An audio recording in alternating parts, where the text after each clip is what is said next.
New York's classic rock, Q1043. It was a week ago today. The 93rd Oscars were on TV. And joining me this morning, Stanley Nelson is an acclaimed documentary filmmaker who examines the African American experience and history. In fact, he won the National Humanitarian Medal from President Obama. And I think the first movie that we discussed that I discussed with Stanley Nelson as a guest on Sonstein Sunday was the Black Panthers Vanguard of the Revolution. Now, this came way before Judas and the Black Messiah.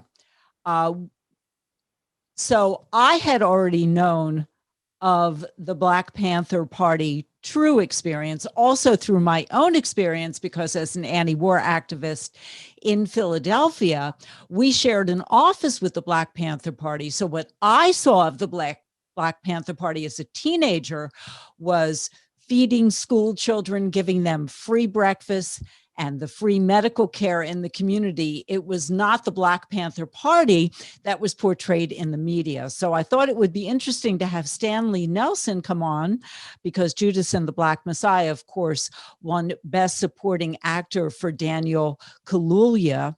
And just your reaction to the Oscars in general. It was the most diverse Oscars ever, but also the least watched Oscars ever, perhaps because very few people saw the movies.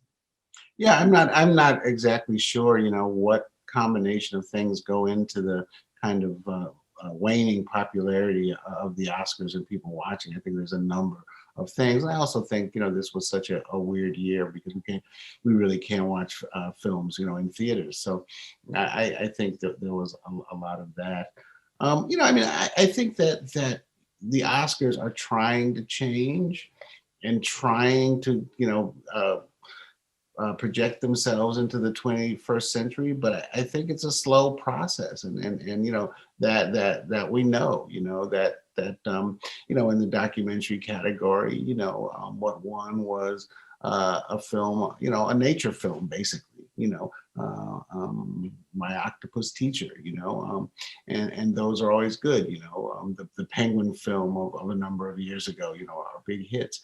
So the kind of edgier films, like Time, Crip Camp, other things, it's hard to break through. So I think that the Oscars are trying to change, but change is slow. And I'm not talking about the Oscars presentation, but I'm talking about, what films win the Oscars, and so many times it's kind of like, the easiest the easiest film and the more edgy films, more experimental films have a harder time breaking through. But this year, like I said, it was the most diverse Oscars ever, not only in terms of who was nominated, but the types of films that were nominated. Mm-hmm. So I think that they're getting better, but I think that Chadwick Boseman's loss was, everybody thought he was going to win, right. But the white man won, and I'm not saying that he didn't deserve it, but it's just easier. Part of the fact is that and I am in the Academy, so I'm a voter. So when you're in the Academy, you're in for life, and so a bunch of people in there might have gotten into the Academy, I don't know, in the 1940s, in the 1950s, certainly in the 1960s. So, it just is skewing older and to a demographic that I think, has changed a lot. The movies are trying to appeal basically to younger people, because that's who goes out there and spends the money. But again, the Oscar voters, it's just a matter of, the way that people get into the Academy and they stay in for life. So there's a bunch of voters that tend to be, older than the average moviegoer. Do you know the makeup of the voting board of the Oscars now? Do they share that information with you as a voting member?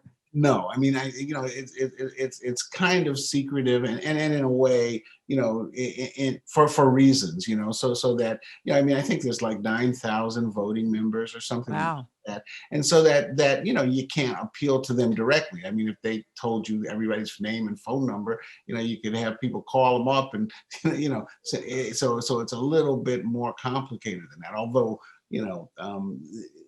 people should know that if you're in the Academy, I mean, the Oscar campaign is just relentless, and it's a real campaign, and there's experts at it. You hire a publicist who is an expert at reaching the Academy, and they somehow or other have the list of all Academy members. Interesting. So what it had to have been gratifying to you in a way that Judas and the Black Messiah was a winner and a nominee when you did this documentary years before. Yeah, I mean, I think even more, it's that that the Black Panther story was mainstreamed, and they were mainstreamed, and they were heroes in the film. I mean, they were the protagonists in the film probably, and that it was no longer ooh, the boogeyman, the evil Black Panthers, that they're thought of in a different way, and I think that the Judas and the Black Messiah appealed to a large audience. So I think it's great to see kind of a rewriting, a reshuffling of history, because it's needed to all the time for us to constantly look back and reassess what the history of our country and the world is. True or false? Because I think I read this on Wikipedia, so you never know if it's true or false. Fred Hampton, who was 21 when he was killed in the police raid, he was the head of the Black Panther Party in Chicago, an extraordinarily gifted speaker and organizer. Was it true that his mom was once the babysitter of Emmett Till?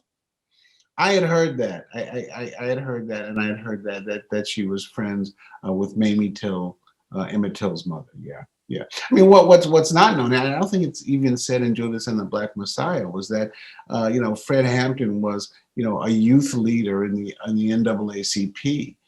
Before he joined the Panthers, and he also was raised in the church, so he had all those contacts, and I mean, and we looked at when we did Vanguard of the Revolution, film about the Black Panthers in its totality. I mean, Fred Hampton was really the one. I mean, he was very different, from Huey Newton and Bobby Seale and Eldridge Cleaver, because he had those contacts, and because he was really preaching kind of a coalition, of white and Latinx and poor people, a real coalition for change. And it was just a tragedy as spelled out, in our film, and also in Judas and the Black Messiah, his murder.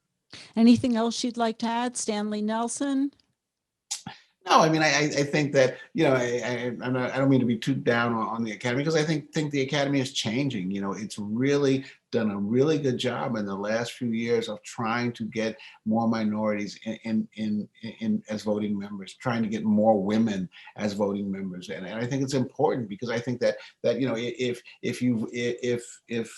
those people vote, then women win awards, then African Americans win awards, and then it propels their career, and then it brings more and diverse stories to the world, and that's what we want. We want to tell more and greater and diverse stories, and so I mean, I think the Academy is moving in that direction. It has a way to go, and I think in some ways it's going to always be a slow process.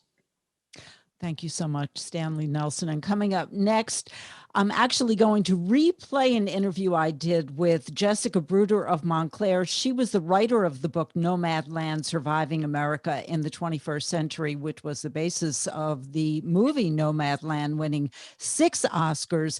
And also joining us, Bob Wells, a van dweller YouTubing author who has inspired thousands to embrace the minimalistic nomadic life. Next, Q104.3. New York's classic rock, Q104.3.